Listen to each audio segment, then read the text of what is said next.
안녕하십니까. 김현종 2차장입니다. 우리 정부의 거듭된 경고에도 불구하고 일본은 오늘 가기 결정을 통해서 우리나라를 백색 국가에서 배제키로 결정하였습니다.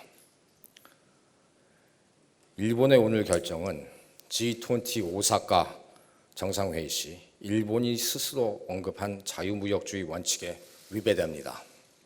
또한 일본의 오늘의 조치는 1194개에 달하는 핵심 소재 및 부품에 대한 사실상의 수출 규제를 우리에게 가함으로써 한국의 미래 성장을 저해하려는 의도가 있다는 점에서 매우 실망스러우며 양국의 미래 관계를 생각했을 때 진심으로 안타깝고 우려가 됩니다. 기술과 기업이 국가 발전의 기본 원리라는 사실을 우리는 명심해야 됩니다. 우리는 우리의 수출이 증가하면 할수록 일본으로부터 핵심 소재와 부품 수입이 동시에 증가하는 가마우치 경제 체제로부터 이제는 탈피해야 합니다. 참고로 가마우치는 한국말입니다. 만약 20년 전에 일본이 오늘의 조치를 우리에게 취했다면 상황은 더욱 심각했을 것입니다. 하지만 이제는 물론 쉽지는 않겠지만 우리는 어떠한 어려움도 극복해낼 수 있는 역량을 갖추고 있습니다. 우선 국내 산업적 측면에서는 이러한 문제를 해결하기 위한 산업 생태계를 구축해야 합니다. 핵심 소재 부품 장비 경쟁력 강화를 위해 국내 환경 규제와 노동 규제와 관련한 문제점들을 해결하고 R&D 투자도 대폭 확대해 나가야 합니다. 또한 이러한 정책에 관여하는 공무원들의 복지부동을 방지하기 위해 이들에 대한 정책 감사도 면제해야 합니다. 우리 기업들이 해외 기술 기업에 대한 M&A, 인수합병에 나설 수 있도록 정부는 적극 지원해 나가야 됩니다. 아울러 우리의 우수한 해외 기술 인력이 국내로 유입될 수 있도록 정부가 장려책을 시행하는 데도 적극 나설 것입니다. 또한 대기업은 상생 차원에서 우리 중소기업 제품들 더 많이 구매해주고 역량을 갖춘 부품 소재 중소기업들이 성장하여 기술 독립을 이룰 수 있도록 상생의 환경 생태계를 조성해 기여해야 합니다. 이러한 조치들은 국내 기업들로 하여금 핵심 소재 및 부품 분야에 대한 신규 투자에 있어 안정성과 예측 가능성이라는 확신을 주게 될 것입니다. 국민 여러분께서 이번 일본이 경제 보복 조치로 인한 영향에 대한 많은 걱정을 하고 계신 것을 알고 있습니다. 정부는 대기업, 중소기업, 그리고 국민들과 힘을 합쳐 이번 위기를 일본에 대한 가마우치 경제 체제의 고리를 끊는 기회로 삼을 것입니다. 우리는 이미 박정희 대통령의 중화학 공업화 정책 선언으로 많은 제조업 분야에서 일본의 절대 우위를 극복했습니다. 그리고 김대중 대통령의 소재 부품 산업 육성 전략으로 부품 산업 발전을 발판으로 마련하였습니다. 정부는 이번에 직면한 어려움을 소재 부품 장비 강국으로 자립하는 기회가 되도록 적극 활용해 나갈 것입니다. 동북아 지역은 역사적으로 항상 소용돌이가 쳤습니다. 최근 북한의 연이은 미사일 발사와 주변 열강국의 자국 우선주의 외교 정책에 따라 우리 외교는 많은 도전에 직면해 있습니다. 우리 근현대사를 돌이켜보면 하루도 편한 날이 있었는지 생각해 보게 됩니다. 이모군란, 갑신정변, 청일전쟁, 그것도 부족해서 아관 파천, 가츠라 테프트 밀약, 그리고 일산능력, 그리고 한일 합방, 이런 어려운 상황들을 극복한 국가로서 이제 우리는 세계 12위의 경제 대국과 역동적인 민주주의를 동시에 실현한 세계 최초로 국가로 우뚝 섰습니다. 오늘 우리가 직면한 위기도 충분히 극복해낼 수 있습니다. 우리가 이룬 성취를 더욱 가속화하기 위해 우리 기업들 간 상생 생태계 구축을 통한 기술 발전을 이루어내겠습니다. 지금의 세계는 다자 차원의 국제 분업 체계로부터 자국 중심으로 전환하는 시기라고 할 수 있습니다.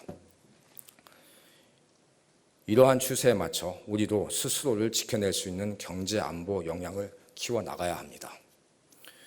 우리는 일본을 한반도 평화 프로세스에 있어 주요 구성원으로 보고 남북 정상회담 등 계기에 납북 일본인 문제는 물론 북일 수교와 관련한 일측 입장을 북측에 전달하는 등 일본을 적극 성원하였습니다.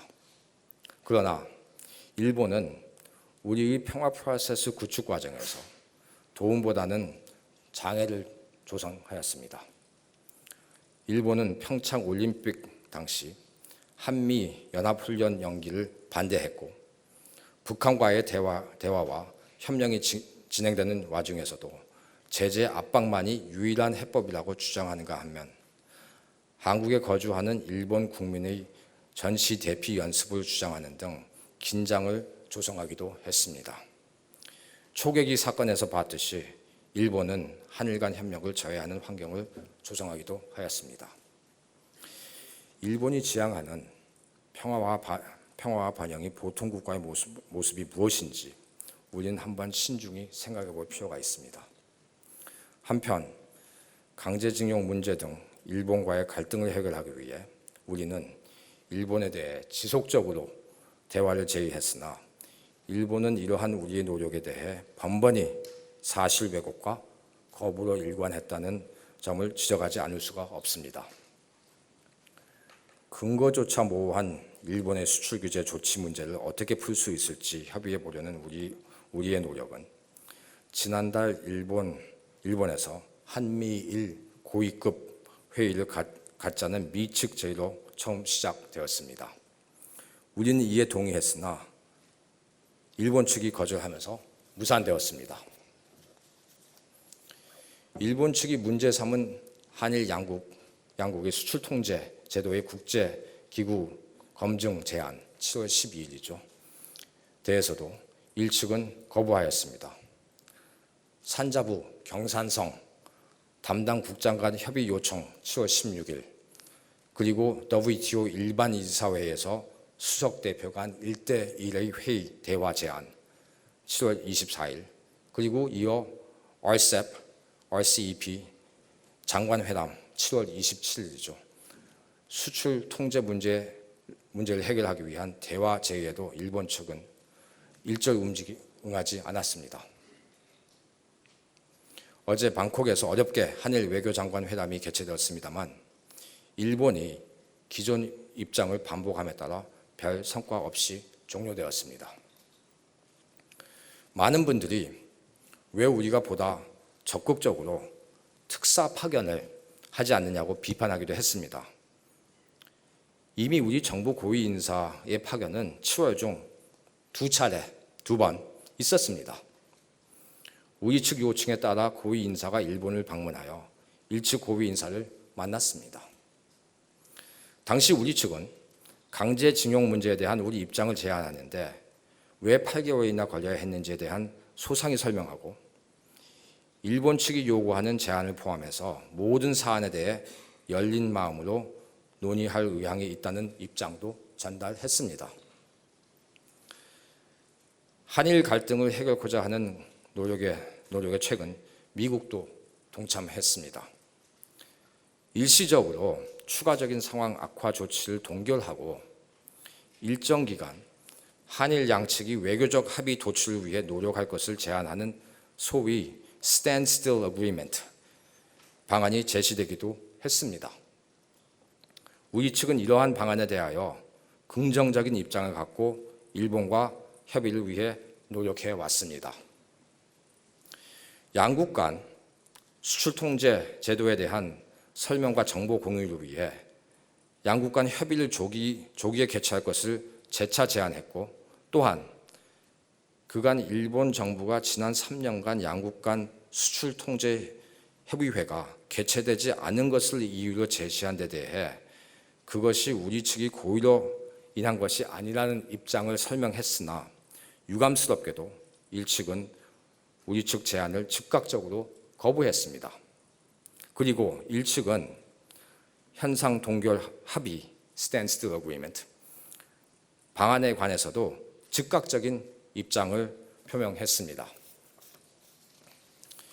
이러한 우리의 지속적인 외교적 해결 노력에도 불구하고 일본은 양국 간 신뢰관계 손상, 전략 물자 밀반출, 수출 규제 관리 등 이유를 계속 바꿔가면서 결국 오늘 백색 국가에서 우리를 배제하는 조치를 취했습니다.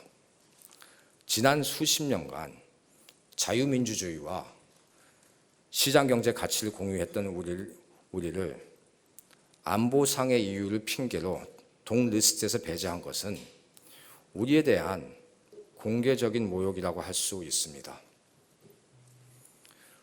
윈스턴 처칠은 생전에 싸워본 나라는 다시 일어나도 싸우지도 않고 항복한 나라는 다시 일어나지 못한다 라는 말을 남겼습니다.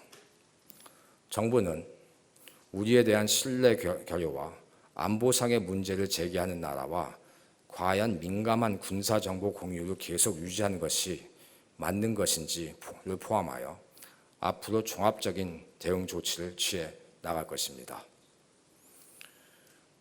우리 역사는 우리가 위기 상황에 직면할 때마다 이를 슬기롭게 헤쳐나간 지력을 있음을 증명해주고 있습니다. 저력을 있음을 증명해주고 있습니다. 그리고 이 저력은 무엇보다 국민 여러분의 지지와 결집이 있었기 때문에 가능했습니다. 어려운 시기이나 분명히 우리는 할 수 있고 또 반드시 해낼 것입니다. 이상입니다.